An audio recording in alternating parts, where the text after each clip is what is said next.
Hello, all you happy people.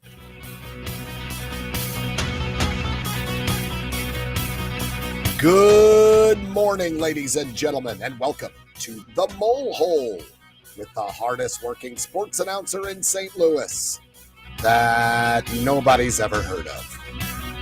He's Randy Molman, and the show starts now. Good morning, everybody, and welcome to The Mole Hole. My name's Randy Molman. My days get so confusing. I told Mark Langston sitting back here, I told him when I came in today that the only way I know what day it is on radio show day. The night before I go, every night I go, wait, do I have a show tomorrow? And then I look at the calendar and then I know what day it is. How about that? Everything is running together. And by the way, I haven't even gotten into the busy season between my day job and then all my announcing gigs. I haven't even gotten into that yet. I am getting older, that's for sure. Like it's getting where I'm just like, where am I? Didn't get a lot of sleep last night. That's a whole nother story. It's just one of those mornings. It's tough. One of those mornings. I do have. We're going to talk. I want to talk about Adam Wainwright I just want to talk about Adam Wainwright. Let's talk about him, okay? And then I'm also going to talk to Brad Trinago. Brad Trinago is the pre and post game host for Mizzou football on the Tiger Radio Network, and he'll join me at 8:30. So we're going to talk to Brad about Mizzou football season coming up soon. We'll also maybe get into, if we have a little time, we'll get into what Dennis Gates is doing from a recruiting perspective for Mizzou men's basketball. They're now number 6 in the country for the 2024 class in terms of recruiting, according to 247. And maybe ask him a little bit because Brad is also the play-by-play man for Mizzou women's basketball. So he and I know each other in multiple ways. We've known each other several years, and he is so good at what he does. And women's basketball is at Mizzou is in a transition year, but they have to win. It's an odd situation, so I may pick his brain a little on that. We're going to mostly talk football with Mizzou football coming up. And pre-game, halftime, and post-game host on the Tiger Radio Network, Brad Trinago, will join me in studio. But first, I want to talk about something that's really bugging me. Every time I say that, Mark sits back there, gives me a smile, and goes, oh, boy, here we go again. Something's always bothering this guy. Several years ago, I don't know when the pivot happened, but several years ago, there was a distinct change in our local TV morning shows. So I'm talking, I don't want to point any particular show. I don't want to say it's, the Channel 4 in the morning or Channel 5 in the morning. I don't want to point to one. I think it was across the board. I feel like all the traffic reporters got together several years ago in the mornings and said, here's what we're going to do to make our traffic report more interesting. We're going to change the term accidents, and we're going to start calling them crashes. What do you guys think? And then all the traffic, this is how I imagine it went down. And then all the traffic reporters were like, oh, that'll get people going in the morning. No more are we going to say, there was an accident on 270 and 40. That sounds too nice. We want to get people. What? Wait, there's what? A crash? There's a crash. Where's the crash? And it has taken on this life, and it annoys me and has been annoying me for 2 to 3 years now. I wake up, I watch my morning TV, local TV news, and no matter what station I'm on, the traffic reporter hops on and goes, well, we have a backup on Highway 70 because of a crash. Like I feel like we're gonna hear crash, like they're gonna start like really getting into crash. It's a huge crash. Whereas before it was like, it's just an accident. Traffic's backed up, just an accident. Now, I've gotten into this discussion with my wife, and my wife says, yeah, but they are crashes. It's not like they're lying, they're crashes. And I go, to me, a crash sounds like someone crashed into somebody else, almost as if it may have been done on purpose sometimes. None of these are on purpose. Therefore, these crashes are accidents, in my opinion. Why did we have to go from accident to crash? Wow. I'm telling you, because it's like, oh, we got to get the viewers amped up in the morning. The new thing now, the new crash is our different weather people and weather departments on these morning show stations now tagging a scarier name for days where we may get thunderstorms. I don't know if you've noticed. Oh, yeah. And one of the stations in particular, and this is the station I watch a lot, and I like the station, is I'm just wondering who got together and said, all right, well, on Thursday this week, storms may roll in. There's about a 60% chance, so keep an eye out, and we may get some storms on Thursday. It went from that to we may get some storms on Thursday, and we've now tagged it our first alert weather day. And it's like confetti gets thrown out and like lightning.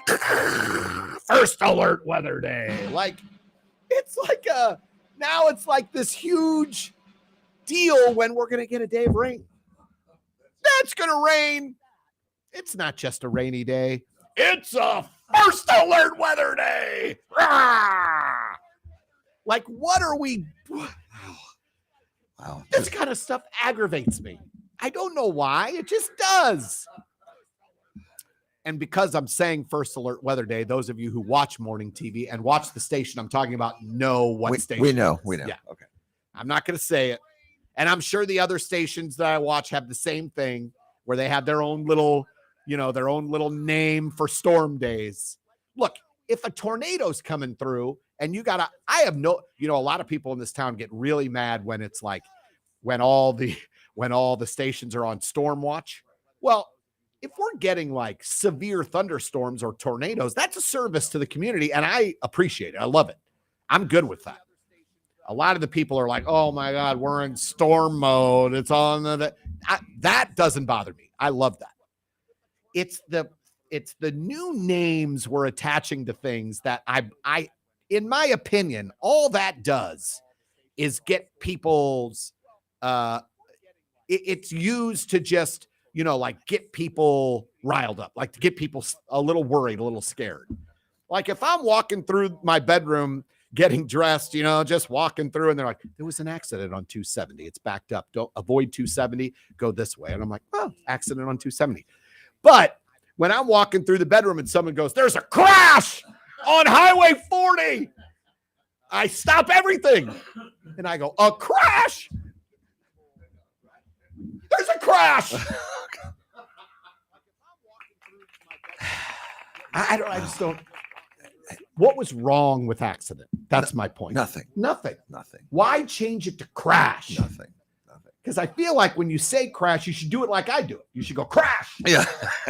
I want a traffic reporter to do that sometime where they're like doing the traffic report and like, oh, there's a big backup out in St. Charles County at out on Highway 370 when it connects to 70. There was a huge crash. And then like go nuts.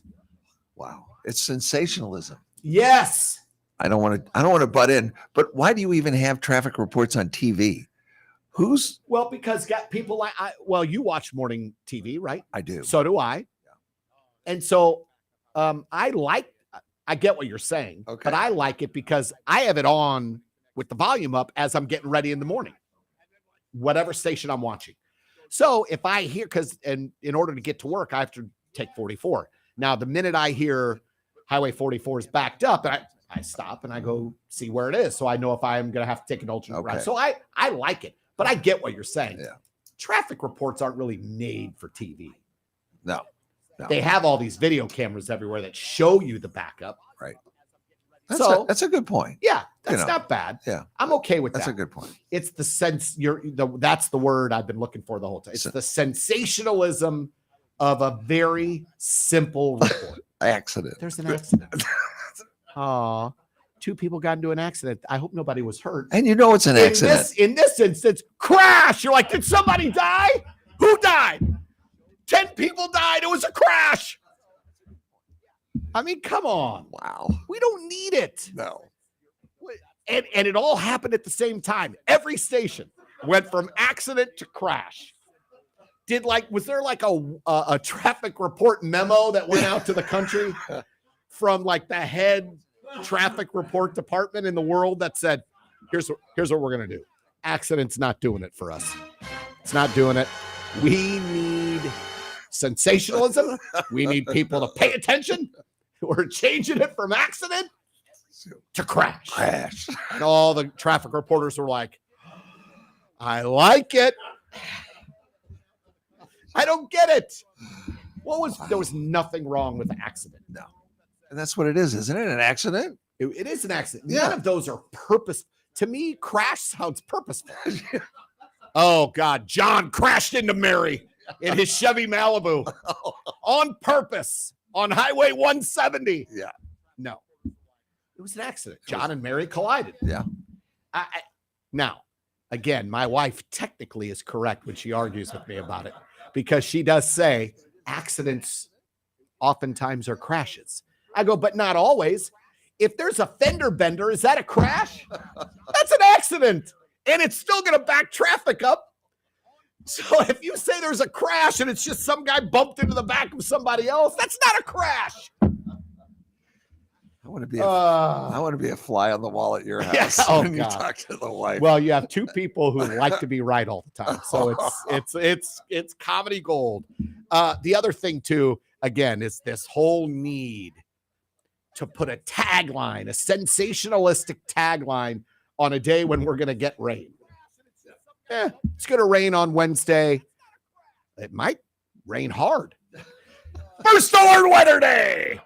Slap it on there. Cancel your whole schedule for the day. And by the way, can I say the last few first alert weather days nothing's happened. Nothing's happened. As a matter of fact, one of the days recently, it was a Saturday, they were like, severe storms could be rolling through between 4 and whatever, or 10 and 4, or whatever. It's a first alert weather day for Saturday. Keep your eye, blah, blah, blah. Meanwhile, I was at the pool from 11 to 3 with no cloud in the sky. This is my first alert. Yeah. The first alert is, I know there's no storm coming. Okay. All right. I just want to get that out there. I just, it's like you're slack. Good rant. Yeah. Makes me feel better. This is really why I do the show. It's not just talk sports. This is my outlet. I start ranting about this at home, and then all of a sudden my wife's like, well, you're wrong. Let me tell you why you're wrong. Here, I'm right. I am right. It's my show. All right. By the way, I love my wife. I just want to say that. Just want to make sure I say that. I do have kind of another rant, though, about sports, and it's Adam Wainwright. I am seeing so many people, social media, and I'm hearing even the local sports guys here who have radio shows whine and complain about Adam Wainwright continuing to get shots in the rotation, because he's been, let's just be honest, he has not been good. He's been really, really bad. I think he's hurt. And he could be. And he's also 41. And the end of last year, he wasn't good. The last month, he was terrible. So it's sad to see a great a living legend like he has been for the Cardinals. He got the final out in the NLCS in 2006 as a rookie, striking out Carlos Beltran. He got the final out in the World Series that year. He's been a 20-win pitcher. He's been a close to Cy Young candidate. He's made several all-star teams. The guy's about to win 200 games. He'll be a Cardinal Hall of Famer for sure. And overall, he's the greatest guy. He's such a good guy. He's a Cardinal. His whole career. When asked this year if he were, before the season, or I guess midway through, if he were pitching well and the Cardinals were out of it, would he want to go pitch for a contender? And he goes, I love it here. I don't want to go anywhere else. He is a Cardinal through and through. Here's a memo to the radio, the professionals who get paid way more money than I do to have a show. Let me just say, first of all, the Cardinals are out of it. They're out of it. They're not winning. They're not going to the playoffs. They're not making a wild card. They're not winning the division.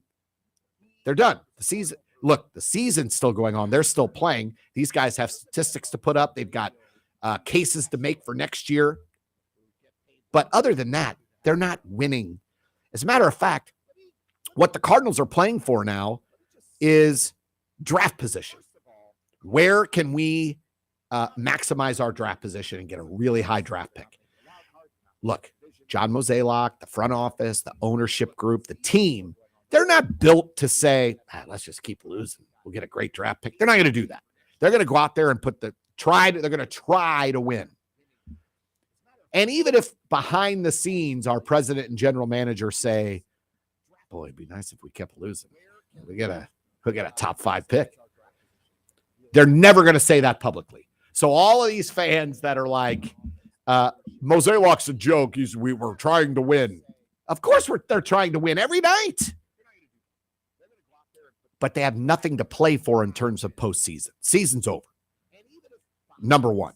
Number two, there's no stud AAA pitcher that's ready to pitch in the major leagues that Adam Wainwright is taking a rotation spot from. So in other words, it's not like we're running him out there every 5 days and we're keeping 5, elite prospect John Doe at AAA. Oh, he's not going to pitch this year because Adam Wainwright's taking we don't have that. So there's no stud at AAA that Adam Wainwright's taking starts from. Number two. Number three. This whole thought that because he's not pitching well, we should take him out of the rotation only works if number 1 and 2 are true. If we're winning and we're competing for a playoff spot, you can't run a guy out there every 5 days with an over 8 ERA. You can't, if we have a stud pitcher at AAA who we want to see in the major leagues for the last 2 months of the season, and Adam Wainwright's taking his spot, can't have that either. So Adam Wainwright is in a position to hit a milestone that very few pitchers going forward are going to hit, and that's 200 wins. Wins have been decreased in value over the years. I get that. I understand that. The way the game's gone, pitchers only go 5 innings. No one cares about wins and losses for pitchers anymore. They care about number of innings, number of pitches, and all the analytics. And did we win the baseball game? We don't care if the pitcher gets the win, as long as the team gets the win. So I get that. That's been devalued, and I understand it. That's baseball today. That's the way it is. No one's going to, I don't think anyone, again, ever, I'm going to say this, will win 300 games. And 300 games used to be the benchmark to get in the Hall of Fame. That's not true anymore. I think we're going to see very, very few pitchers going forward win 200 games because of the nature of baseball. Adam Wainwright is 2 wins away from winning 200 games. We're not playing for anything. We don't have a AAA stud that he's holding back. Adam Wainwright is such a good dude, and he's given the Cardinals everything for all these years. Run him out there every 5th day for the rest of the season. I couldn't care less. I want him to pitch. As a matter of fact, I'd almost rather pull him out of the rotation, put him in the bullpen, and then like in the 6th inning of a tie game, send him out there to pitch. Hopefully he holds, we win, and he gets the win. I don't care what we have to do. I want Adam Wainwright taking turns on the mound the rest of the season to try to get to 200. Look, they did that with Albert Pujols last year. Now, Pujols far exceeded expectations, but they put him out there to hit numbers. They're like, ooh, hopefully he can get to 700 home runs. All of a sudden, he's getting to 700 home runs. No one thought that was going to happen. They did it anyway, and they were winning. This year, there's nothing to play for but draft spot. And by the way, if he doesn't pitch well and they keep losing in his starts, that's better for our draft slot.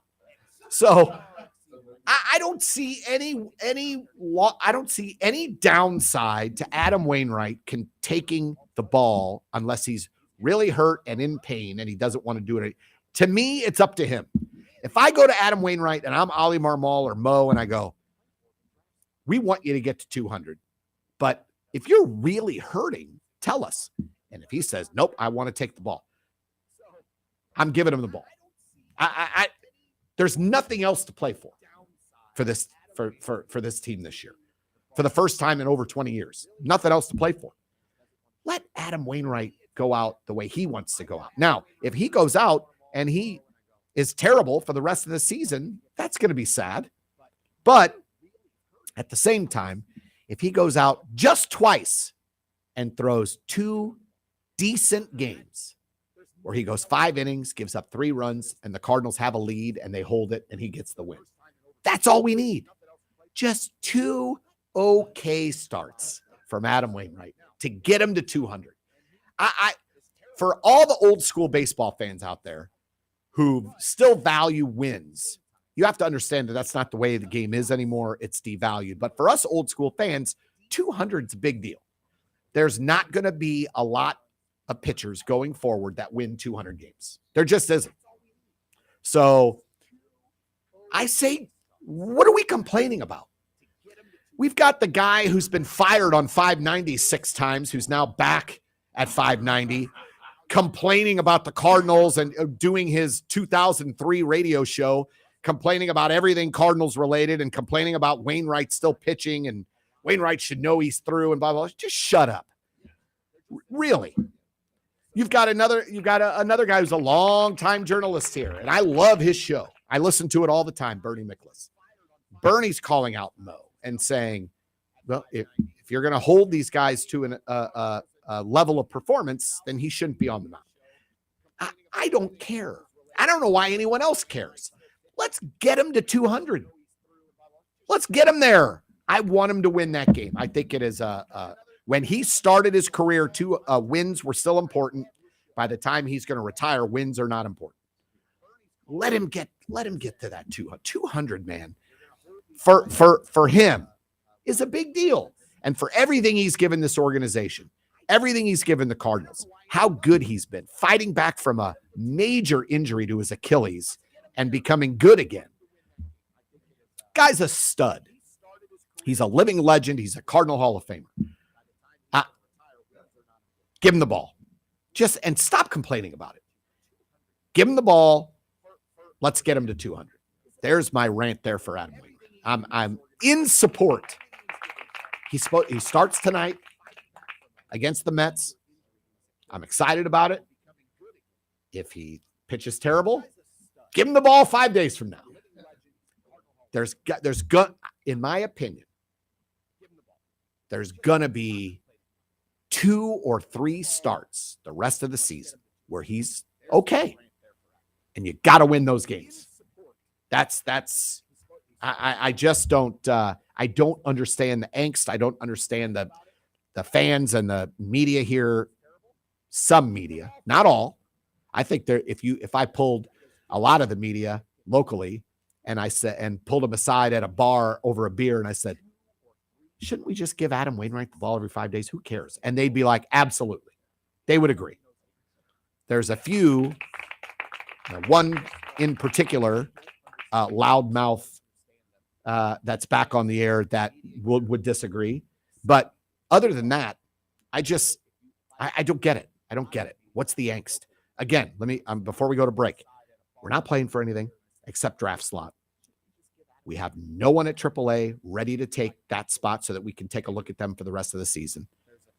And for the man personally, I just want to get him to 200. I don't understand what the angst is over that.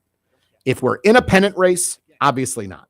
If we've got a couple of guys in the minor leagues we want to see, then no. But we don't. None of those things are true. Give him the ball. Let's see what happens. That's all I have to say about that. All right, we're going to take a break here in the Mole Hole. My ranting for the first segment is over.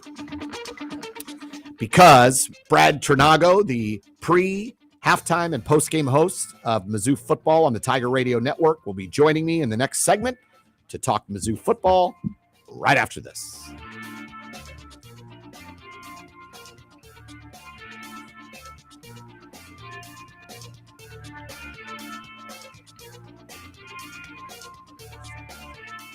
Folks, it's time to let You've Got Maids focus on cleaning your home so you can focus on life.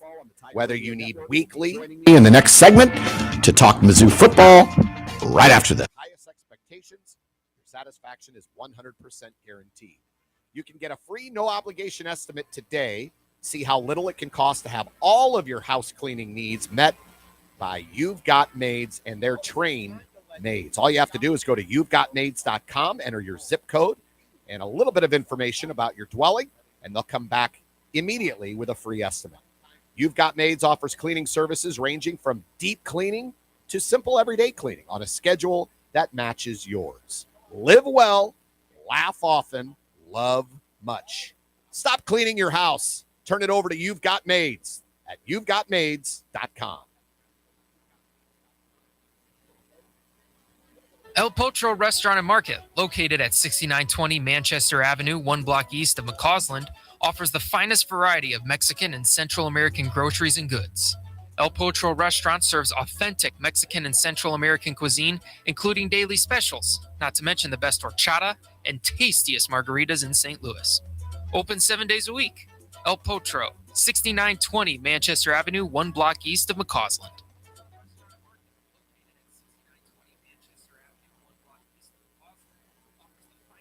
Are you a company who needs help recruiting and hiring full-time professionals in the areas of engineering or information technology?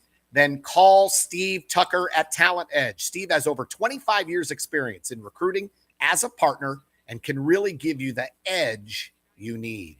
Also calling all candidates looking for new opportunities in engineering or IT. Steve will help match your skill set to the right opportunity. 314-276-0074 or check out Talent Edge at talentedgellc.net. Once again, 314-276-0074. Talent Edge.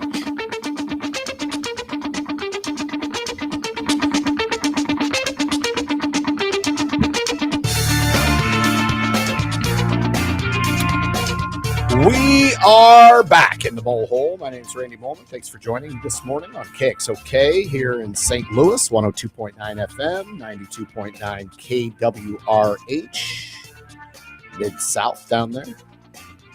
You can also podcast the show after at stlsportzone.com if you want to podcast the show here today.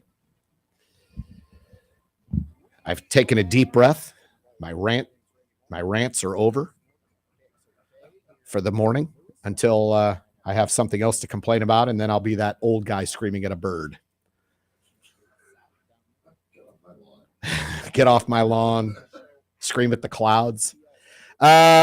Joining me now, the pre-halftime and post-game host of the Mizzou football games on the Tiger Radio Network, also the play-by-play man for Mizzou women's basketball, Brad Trinago, joins me. Brad, good morning. Hey, good morning, Randy. Thanks for having me on. I'm sorry I was late for the rants. I missed out. I'm disappointed.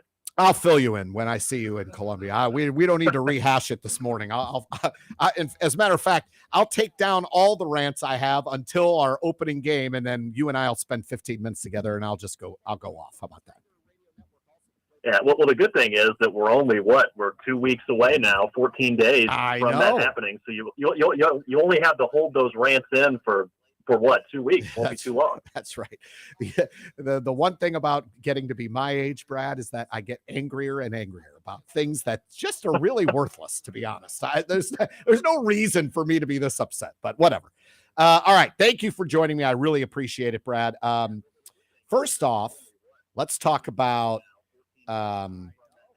Coach Eli Drinkwitz's newest get in recruiting for the 2024 class, Williams Winari, and I have to learn how to say that name. I hope I said it right.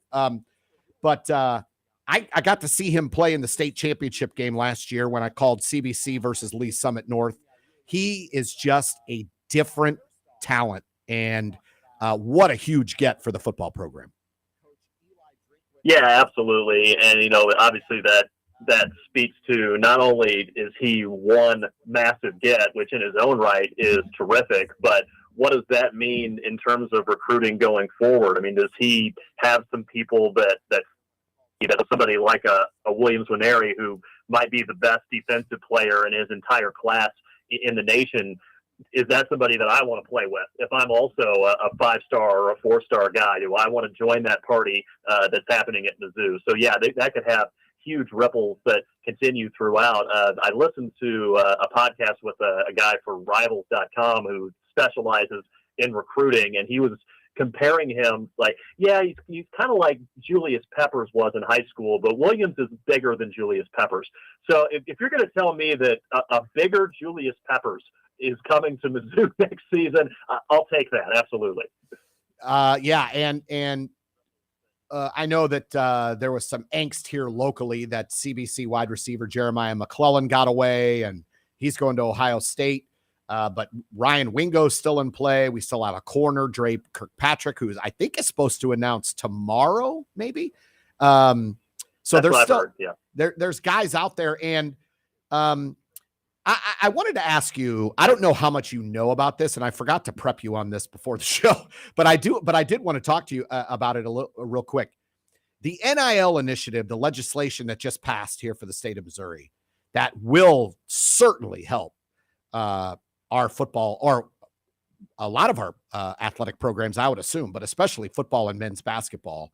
I wonder with Winari getting signing, or at least committing to Missouri, if that initiative was at play already, or are we still in a kind of a gray zone with that till that takes effect? Do you have any idea? Well, that's a very good question. I know that laws, Governor Parson was just on the Mizzou campus, and he had a ceremonial bill signing for that name, image, likeness update that you're referencing.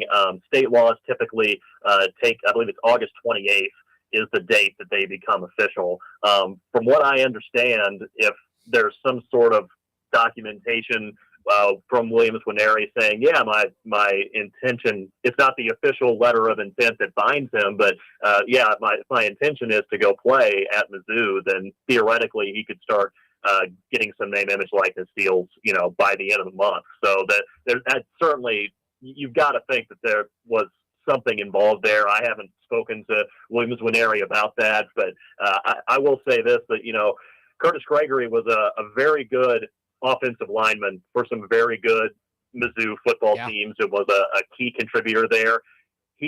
His impact on Mizzou football may be bigger as a state representative before it's all said and done than what he did on the field, because it was Gregory, Representative Gregory, who helped to really push this through, along with some assistance, obviously, from folks at the athletic department and the university, from what I understand. But yeah, those efforts, I mean, it's a law that, the fact that you could theoretically be generating income while you're still a high school athlete before you even get to a college. I mean, you've got to think there's some incentive there for in-state recruits to give Mizzou a second look, or at least an additional look, because you have those potential opportunities. Brad, I get a lot. Brad Trinago joining us from the Tiger Radio Network. I get a lot of eye rolls from people when I say it's hard. Let me phrase this a certain way. There are a lot of fans who complain about how well Mizzou football recruits. Okay. We know that. You know that. You see it out on social media. I see it out on social media. You hear it on the radio shows. Fans just automatically assume, well, we should just be better at recruiting. And I have always said that I believe in the SEC, Mizzou is at a little bit of a disadvantage. And even in the Big 12, they were, because of one, our athletic budget, which no one has any really control over. And two, because we're situated in Columbia, Missouri, and we play in the SEC. Most of the 4s and 5s in terms of star recruits come from the West Coast, the South, the Southeast, and up north in Michigan and Ohio. Very few 4 and 5 star guys by volume are coming in our recruiting region. And so now we got to go out and recruit these guys to come to mid-Missouri. And so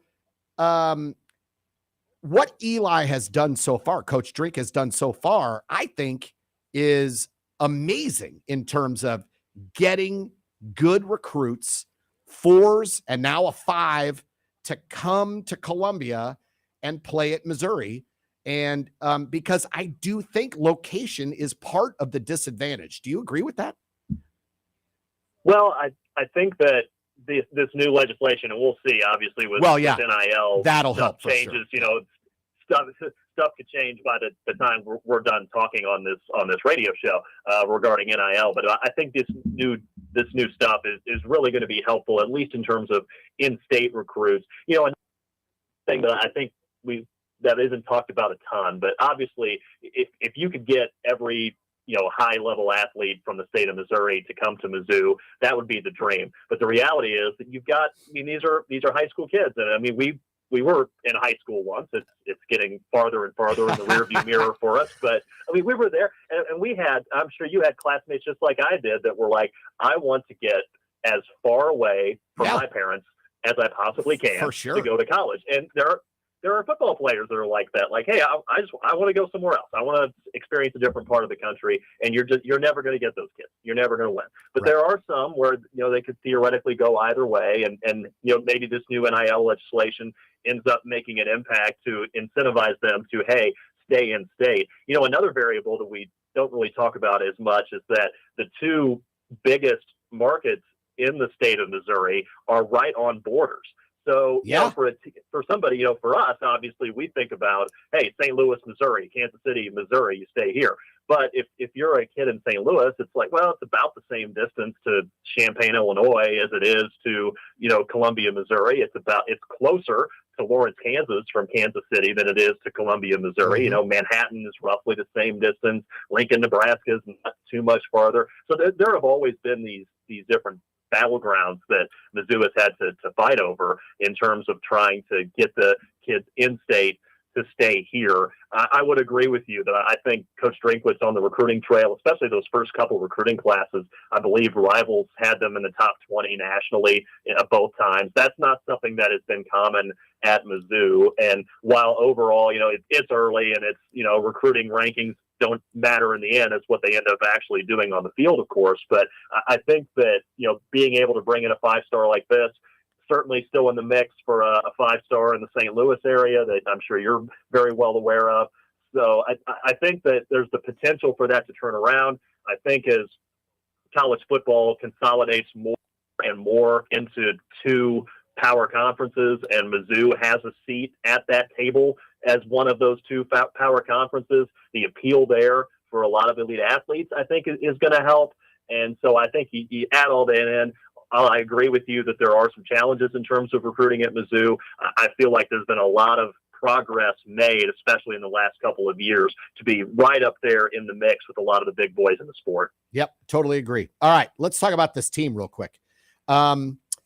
So we'll save the quarterback discussion for last. Let's talk about to me, there are two position groups that are, to me, absolutely just loaded with talent. And you look at our defensive back group and you look at our wide receiver group. Those two skill areas on the defensive and offensive side of the ball. I mean, just looking at the wide receiver roster, even though we lost Dominic Lovett to Georgia, you bring in Theo Weiss, you've got Burden, Cooper, Mekhi Miller, Josh Manning, Marquise John. I mean, and that is a position group that is loaded with talent, don't you think? Yeah, I think wide receiver group, it's to me, I agree with what you're saying in terms of the talent level for both wide receivers and defensive backs. I would say the defensive backs have proven it already that you're right. We are at the top of the SEC. For the wide receiver group, I think the potential is clearly there. We just need to see it, more consistently on Saturdays. And part of the reason why we haven't seen it consistently on Saturdays is that they either weren't here, like Theo Weiss, who was at Oklahoma, and Dennis Jackson, who was at Ole Miss. Luther Burden was a freshman, and while his expectations were through the roof because of how highly touted he was coming in, if you compare what Luther Burden did to freshman wide receivers in Power 5 schools throughout the country, he's right there near the top. I mean, he is still well on track to be a really significant player for this team in his sophomore season. And you mentioned Mekhi Miller, who was just such a steady presence, and maybe he's the next Barrett Bannister, if you will, who steps in and is like, hey, we need a 3rd down and 5 pickup.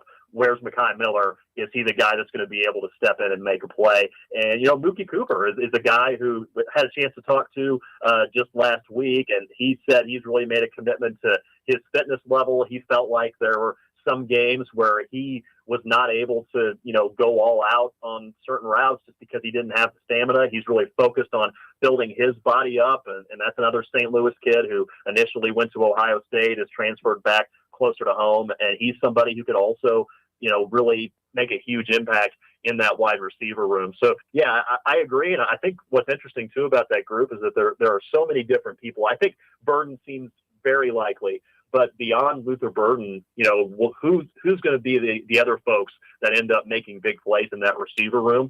And you can make a legitimate argument for all the people that you named and a couple others. And I think that's an exciting thing if you're a Tiger fan. I did read something about Theo Weiss, the transfer from Oklahoma. I thought I read this where he has made it his personal mission to be kind of the father figure in that wide receiver room. He's taken these younger receivers under his wing. He's talking to them all the time. He's helping coach them up. And when you read something like that, look, losing a playmaker like Dominic Lovett hurts, but adding a guy like him, not only with his talent, but with his experience and his age and his ability to talk to these younger receivers, I think that might be huge for these young guys. Yeah, I hope so. That's a great point about, bringing in leadership. It just hasn't been here in Columbia, but he's a guy who's played a lot of college football and is certainly familiar with what it takes to succeed near the top. I had a chance to talk with him a week or two ago, and he did mention, he feels like he's going to bring leadership and big playability and swag. And so I think for a wide receiver, that's what you want, right? You want leadership so that it's not just about him, but he is going to bring some swag to the table, he feels like, and looking forward to seeing that big play potential from him. You mentioned the defensive backs, and he called it a blessing to be able to go, every day in practice against folks like Ennis Rakestraw and Chris Abrams-Drain. So hopefully those two groups you mentioned, the wide receivers and the defensive backs, the iron is sharpening the iron a little bit, and they'll both have some success this fall. Switching gears to the linebacker position, there are some linebackers coming back. Obviously, Tyron Hopper leads that group. How good is he? I've seen some projections of him going in the first 3 rounds. What an addition to this team Tyron Hopper was, and man, is he good. Yeah, I'm not going to lie, Randy. I don't know about you. Whenever I saw the announcement, I guess that was maybe it was around Christmas time. It was after the season had ended, and I saw the announcement on social media that he was coming back, I was pretty shocked. Yeah. Because I felt like he had put enough highlight reel plays on tape where it's like, okay, this guy clearly athletically has what it takes to play on Sundays, and I thought he was going to go. And for a guy like him to come back, Darius Robinson is back up front, and he obviously defensive tackles his primary position, but we might see him at defensive end a little bit. Folks like Chris Abrams-Drain could have theoretically gone pro. J.C. Carlisle. I mean, you can go down the list, and so many of them decided to come back. This defense has the potential to be really special. You mentioned Hopper, tied for second in the SEC in terms of tackles for loss. He can really be kind of a home run hitter on defense, if you will, in terms of really disruptive plays. Chad Bailey, I thought, made tremendous strides last season at the linebacker spot. And I've heard a lot of good things about Tristan Newsom, who's a junior college transfer who has come in at a linebacker spot. And he's a guy who racked up some huge numbers in JUCO, and maybe it's next year for him. And maybe it's this year. I mean, he's really gotten a lot of accolades himself. So, yeah, that linebacker group seems really locked in. I mean, to me, the deepest group on this roster is at defensive tackle. I mean, you've got Darius Robinson, Relis George. According to Pro Football Focus, Relis George was one of the 3 highest graded defensive tackles in the entire SEC. I mean, it was George and Darius Robinson were 2 of the top 3. That's not even getting into Christian Williams or Jaden Jernigan or Josh Landry or, Marquise Rachiel, who's a guy who hasn't played a lot yet, but was really highly touted coming out of high school and still getting a lot of love from the coaches and stuff. He just can't get on the field because there's so many talented veterans that are ahead of him at the big ugly spot, if you will, at defensive tackle. So I think you look up the middle there, especially in the front 7 with the defensive tackles and the linebackers. And I think there's a lot of optimism for what this defense can put out there this season. One of the things I did notice on the roster this year is the added depth at both offensive and defensive line. I feel like a tad thin the last couple of years in terms of depth. And on the offensive line, I mean, you're talking about guys who have been playing the last couple of years who didn't have a lot of experience. And now coming into this year, on the offensive line, you've got a lot more experienced players who have gotten a lot of snaps. Javon Foster getting a lot of love preseason. And I did see some analysis from a recruiting or a football, some college football analysis on the offensive line talking about Armand Membu being a tackle with a world of upside. This offensive line now comes back this year with a wealth of experience. Yeah, absolutely. And you mentioned them being a little bit thin, and that was specifically the problem for Connor Tollison at center, right? Yeah. He needed to put on some weight, according to Coach Drinkwitz. And he's done that a little bit. He's definitely, I've seen him. He looks about 10 pounds bigger at least, like you said. So that's an encouraging thing. I think it's pretty clear. I mean, you watched all the home games and you went to some of the road games. I watched all the games too, that the center position really, there needed to be improvement there. And so what we think about sometimes is we're like, oh, the center position needs improvement, so we've got to get rid of the guy who was the center last year. I mean, Connor Tollison was a freshman who was thrown into the fire, not just against SEC defensive tackles, but, Kansas State had a defensive tackle who's an NFL draft pick now. I mean, he was going up against a really brutal schedule for any freshman up front. And so, like you mentioned, he got that experience. It helped. And you can tell by the way Eli Drinkwitz is talking about Connor Tollison. I mean, he's basically said that position battle is done. That Tollison has, it appears, at least at this point, as we speak on August 17th, has won the job. And I think that speaks to the strides he's made. And it also speaks to the fact that, maybe we'll have a similar conversation when it comes to quarterbacks, just because you're saying, hey, we need better production out of this position. It doesn't necessarily mean it has to be a different guy. It could just be the same guy who now has a year of college ball under his belt and who has bulked up a little bit and has more experience and has improved there. So I think Tollison's going to be in the spotlight right away just because of how, that position was kind of a fulcrum for the team last season. You mentioned Armand Membu. I think the Athletics, Bruce Feldman has this he calls it his freaks list, people who physically do stuff that's just outrageous. And Armand Membu actually made that freaks list because he can squat like 600 pounds or something crazy. And the guy, we had a chance to talk with him too. The guy, he's just enormous. I don't know how else there's my in-depth football analysis for you. It's like, this dude is really, really big. But he's going to be a player. Yeah, you mentioned Javon Foster. He's already proven he can get it done in the SEC. You've got guys like Xavier Delgado, who has started a ton of games, and is now in his 6th year at a guard spot. And then both Johnsons. I mean, Cameron Johnson was an all AAC guy at Houston, followed his offensive line coach here to Columbia. Got a lot of starts at tackle at the University of Eastern Michigan. Looks like he's going to be in the mix at that right tackle spot. And so that's just 6 of the guys there. You only start 5. So it'll be interesting to see how that ends up shaking out. But it does look like, Connor Tollison's going to be one of those 5. And I'll be honest with you, that's not something I expected whenever we started these preseason practices. And so that'll be something to keep an eye on for sure as we move into the early weeks of the season. Brad Trinago joining us from the Tiger Radio Network. He does the pregame, postgame, and halftime hosting duties during Mizzou radio broadcasts.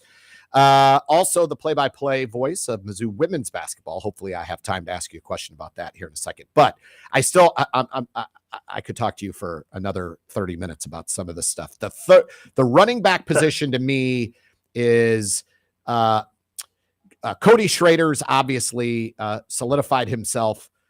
Cody Schrader is a great between the tackles guy, an effort guy, but he's not a home run hitter. Is there a home run hitter in that group? Well, I think that the goal is for Nate Pete to be that home run hitter. I mean, he's certainly, at a minimum as a punt returner at Stanford, he showed off that ability to do that. And of course, everybody remembers the Auburn game. He remembers the Auburn game, and he's just been, he's another guy who theoretically could have decided to call it a career, at least in terms of college ball.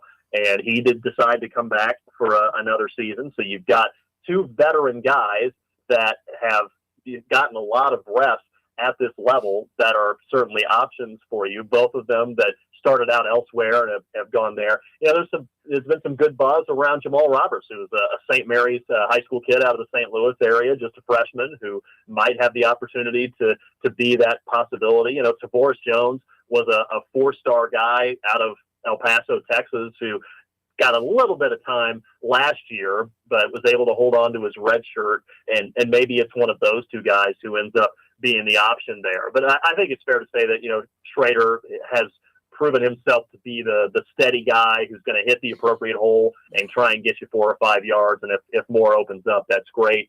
And I think it's a fair question to ask, okay, who's going to be the guy, if anybody, that emerges as that home run guy? And similar to our conversations we had with Connor Tollison, it could be a guy like a Nate Pete who was here last year and just gets better and ends up being the option that I think a lot of us were hoping he would be, formerly from Columbia out of Rockbridge High School and then going to Stanford for a little bit coming back. So it could be him too, but they definitely have some options. They have the young guys like Robertson Jones, and we'll see who ends up being the primary bell cow. I know as we get to the quarterback position, I know that there's going to be a segment of the Mizzou population that will look at this group and say, we've got to have something better than we had last year. Sam Horn is a redshirt freshman with a big arm. Jake Garcia got brought in, his 3rd school now, transferred in from Miami. But everything I'm reading and everything I'm seeing, it hasn't been announced really, but everything I'm reading and seeing points to Brady Cook's going to be the starting quarterback, right? Yeah, that's a fair question. I certainly haven't heard anything that indicates Brady Cook has lost the job. How's that for a lawyerly answer? I really don't know, honestly. And so you could make a compelling case, I think, for all 3 guys. Cook has been a starter. He's gotten reps at that position. I think it's important to keep in mind that he suffered a pretty significant injury during the Kansas State game and just played through it the rest of the season, even though that had to hamper his throwing ability for what was it, 3/4 of the year plus. after he got hurt on that rainy day in Manhattan. So you've got him as an option, and there were certainly stretches where Brady Cook looked like he could be a guy that could win you some games in the SEC. Sam Horn, like you mentioned, physically, obviously the arm is there. He was hitting, he was comfortably in the 90s in terms of miles per hour when he was on the pitching mound briefly for the Mizzou baseball team in the spring. So he's got the gun. He physically clearly has the tools to be the guy. Is he able to put everything together to win the job? That remains to be seen. Garcia is, a former 4-star, 5-star, really highly touted recruit who has gone to some major schools. He's gotten some college experience himself. So he provides kind of a combination of experience and physical ability.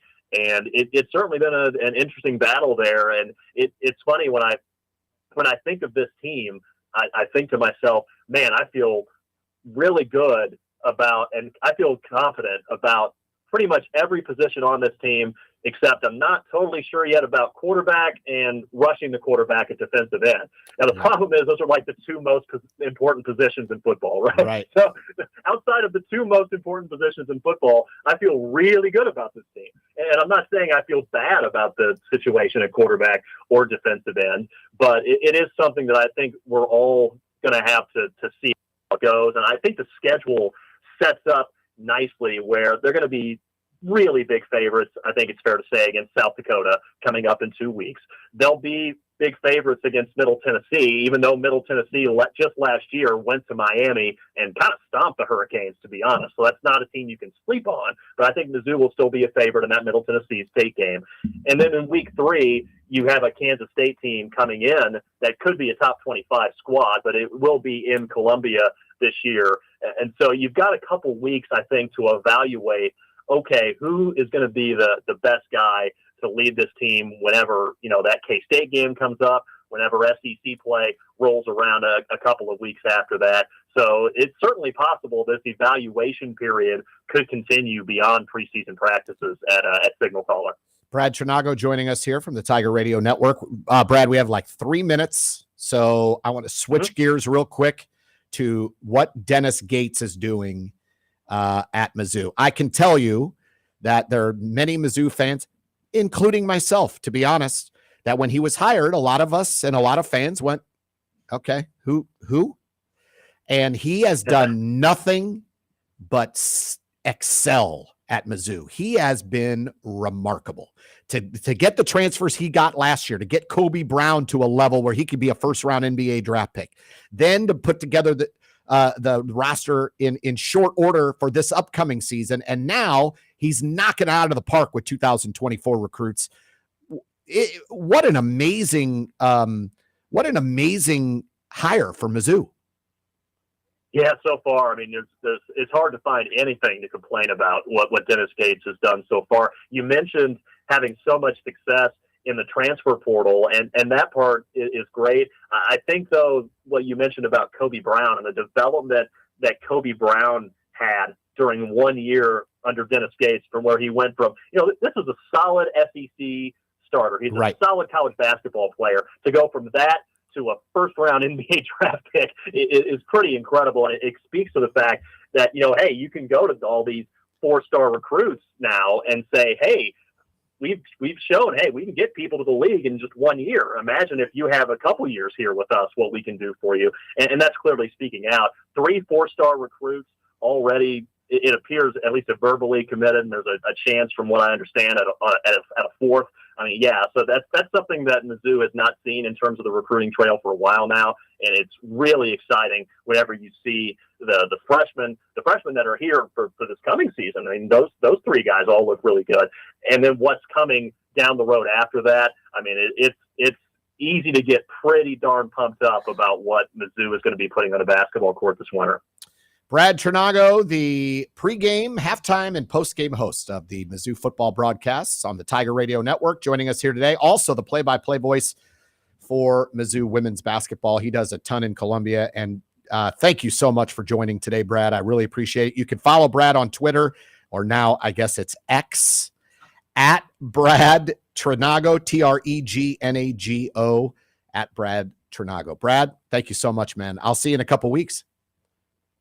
Looking forward to it, Randy. Thanks for the time. Yep. That's Brad Trinago joining us here talking Mizzou football and a little Mizzou basketball there at the end. I wanted to get to Mizzou women's basketball because they are up against it, and I'm really pulling for Coach Pinchton to have a really good season. But we'll pull him in later when basketball season gets closer. That's been the Mole Hole, everyone. My name is Randy Molman. Thanks to Brad Trinago for joining me today. Until next Thursday at 8 a.m. So long, everybody.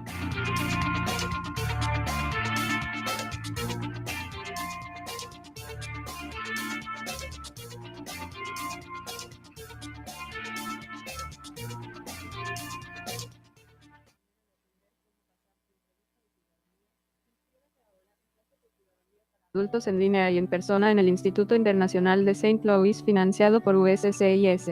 Las clases de ciudadanía son para adultos con una tarjeta verde. Llame al 314.773.9090 extensión 201 para más información. El número es 314.773.9090 extensión 201. The Spanish Sports Voice of St. Louis, KXOK. Nuestros deportes, nuestros equipos. ¡Grítalo, St. Louis! Nuestra ciudad. ¡San Luis! Líder City. En vivo desde los estudios de Líder Sports Media para la señal histórica de